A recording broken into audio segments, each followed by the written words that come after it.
1 Samuel, chapitre 25. Samuel mourut. Tout Israël s'étant assemblé le pleura, et on l'enterra dans sa demeure à Rama. Ce fut alors que David se leva et descendit au désert de Paran. Il y avait à Maron un homme fort riche, possédant des biens à Carmel. Il avait 3000 brebis et 1000 chèvres, et il se trouvait à Carmel pour la tonte de ses brebis. Le nom de cet homme était Nabal, et sa femme s'appelait Abigail. C'était une femme de bon sens et belle de figure. Mais l'homme était dur et méchant dans ses actions. Il descendait de Caleb. David apprit au désert que Nabal tondait ses brebis. Il envoya vers lui 10 jeunes gens auxquels il dit: Montez à Carmel et allez auprès de Nabal. Vous le saluerez en mon nom, et vous lui parlerez ainsi: Pour la vie, sois en paix, et que la paix soit avec ta maison et tout ce qui t'appartient. Et maintenant j'ai appris que tu as les tondeurs. Or, tes bergers ont été avec nous. Nous ne leur avons fait aucun outrage, et rien ne leur a été enlevé pendant tout le temps qu'ils ont été à Carmel.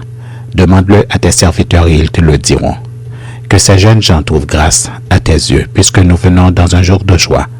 Donne-nous donc, je te prie, à tes serviteurs et à ton fils David, ce qui se trouvera sous ta main. Lorsque les gens de David furent arrivés, ils répétèrent à Nabal toutes ces paroles au nom de David. Puis ils se turent. Nabal répondit aux serviteurs de David: Qui est David? Et qui est le fils d'Isaïe? Il y a aujourd'hui beaucoup de serviteurs qui s'échappent d'auprès de leur maître. Si je prendrais mon pain, et je prendrais mon pain, mon eau et mon bétail que j'ai tué pour mes tondeurs, et je les donnerais à des gens qui sont je ne sais d'où, les gens de David rebroussèrent chemin. Ils s'en retournèrent et redirent à leur arrivée toutes ces paroles à David. Alors David dit à ces gens: Que chacun de vous saigne son épée. Et ils saignirent chacun leur épée. David aussi saignit son épée, et environ 400 hommes montèrent à sa suite. Il en resta 200 près des bagages. Un des serviteurs de Nabal vint dire à Abigail, femme de Nabal: Voici, David a envoyé du désert des messagers pour saluer notre maître qui les a rudoyés. Et pourtant, ces gens ont été très bons pour nous. Ils ne nous ont fait aucun autre outrage, et rien ne nous a été enlevé tout le temps que nous avons été avec eux lorsque nous étions dans les champs.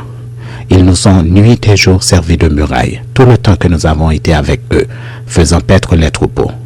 Sache maintenant et vois ce que tu as à faire, car la perte de notre maître et de toute sa maison est résolue, et il est si méchant qu'on ose lui parler. Abigail prit aussitôt 200 pains, 2 outres de vin, 5 pièces de bétail apprêtées, 5 mesures de grains rôtis, 100 masses de raisins secs et 200 de figues sèches. Elle les mit sur les ânes, et elle dit à ses serviteurs: Passez devant moi, je vais vous suivre. Elle ne dit rien à Nabal son mari. Montée sur un âne, elle descendit la montagne par un chemin couvert.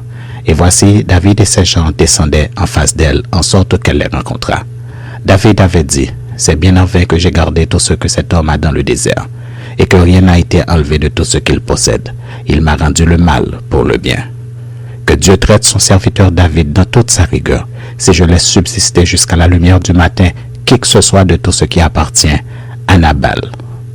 Lorsque Abigail aperçut David, elle descendit rapidement de l'âne, tomba sur sa face en présence de David et se prosterna contre terre.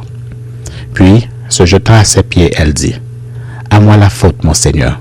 Permets à ta servante de parler à tes oreilles, et écoute les paroles de ta servante. Que mon Seigneur ne prenne pas garde à ce méchant homme, à Nabal, car il est comme son nom, Nabal est son nom. Il y a chez lui de la folie, et moi, ta servante, je n'ai pas vu les gens que mon Seigneur a envoyés.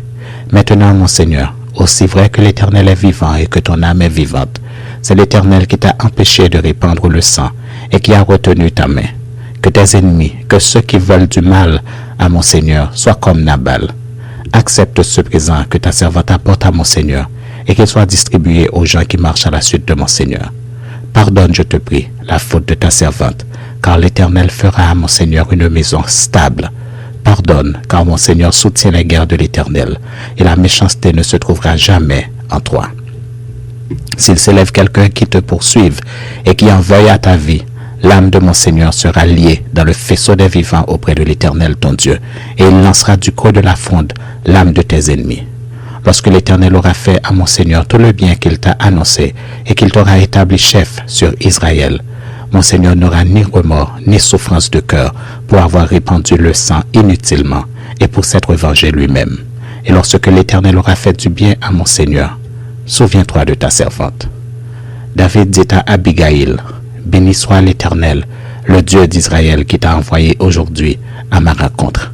Béni soit ton bon sens et béni sois-tu, toi qui m'as empêché en ce jour de répandre le sang et qui as retenu ma main. Mais l'Éternel, le Dieu d'Israël, qui m'a empêché de te faire du mal, est vivant.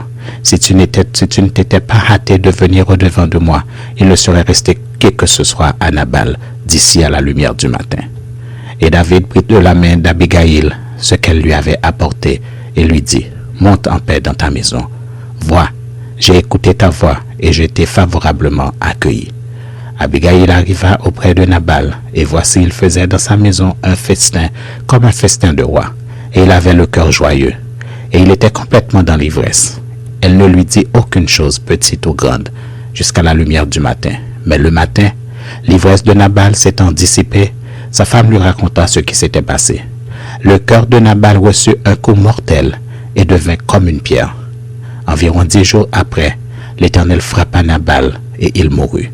David apprit que Nabal était mort et il dit, « Béni soit l'Éternel qui a défendu ma cause dans l'outrage que m'a fait Nabal et qui a empêché son serviteur de faire le mal. » L'Éternel a fait retomber la méchanceté de Nabal sur sa tête. David envoya proposer à Abigaïl de devenir sa femme. Les serviteurs de David arrivèrent chez Abigaïl à Carmel et lui parlèrent ainsi. « David nous a envoyés vers toi afin de te prendre pour sa femme. » Elle se leva, se prosterna le visage contre terre et dit, « Voici ta servante sera une esclave pour laver les pieds des serviteurs de mon Seigneur. » Et aussitôt Abigaïl partit, montée sur un âne, et accompagnée de 5 jeunes filles. Elle suivit les messagers de David, et elle devint sa femme.